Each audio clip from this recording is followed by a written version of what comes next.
What's up YouTube? This is GalacticGod. I'm coming at you today with a video to give my thoughts and opinions on the new product, Yugi's Legendary Decks. Now Konami just released this, and for those of you guys who don't know exactly what this is, basically throughout the anime series, the main character Yugi used different variations of his deck. And what Konami decided to do was reprint 3 different versions of the decks that he used during that time.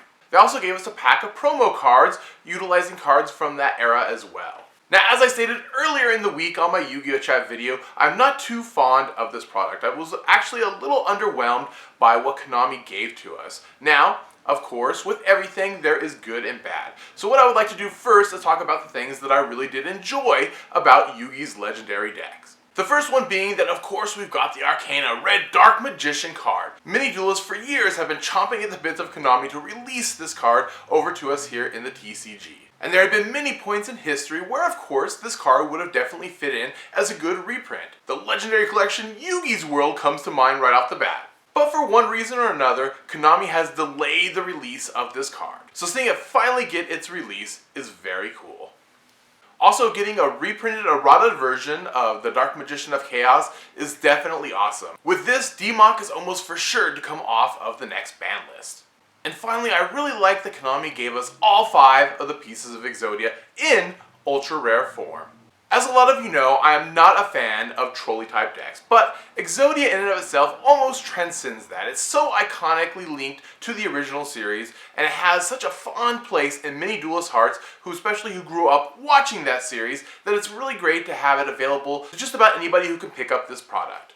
Unfortunately, that about ends the things that I really did like about this. Moving on to the things that I felt made it a little underwhelming, starting off with the price. $30 for this is pretty high for the standard Yu-Gi-Oh player.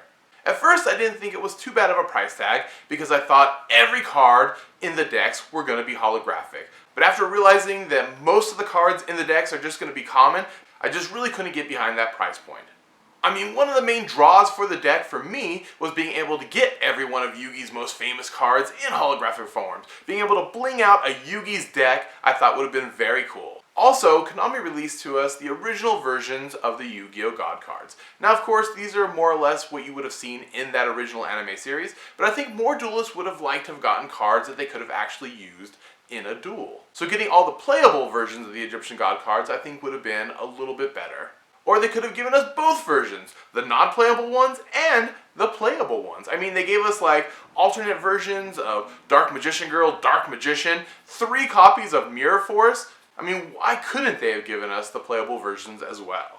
Plus, another big problem that I have is that too many of the cards that we're getting in these decks have been reprinted way too often in recent years, whether it be throughout all the different variations of battle packs or the different legendary collections, whether it be Yugi's World or Joey's World. So as I said earlier in the video, maybe if we were getting some of these reprints for the first time in holographic form, it wouldn't have been too bad. Or perhaps, maybe even if we were getting alternate art versions of a lot of these cards, I wouldn't be so apprehensive about it as well. I mean, I think we get Karibo in each of the 3 decks, and it's the same original artwork. We've already had alternate art versions of Karibo released to us here in the TCG, yet each of the 3 decks gets the same version of the artwork.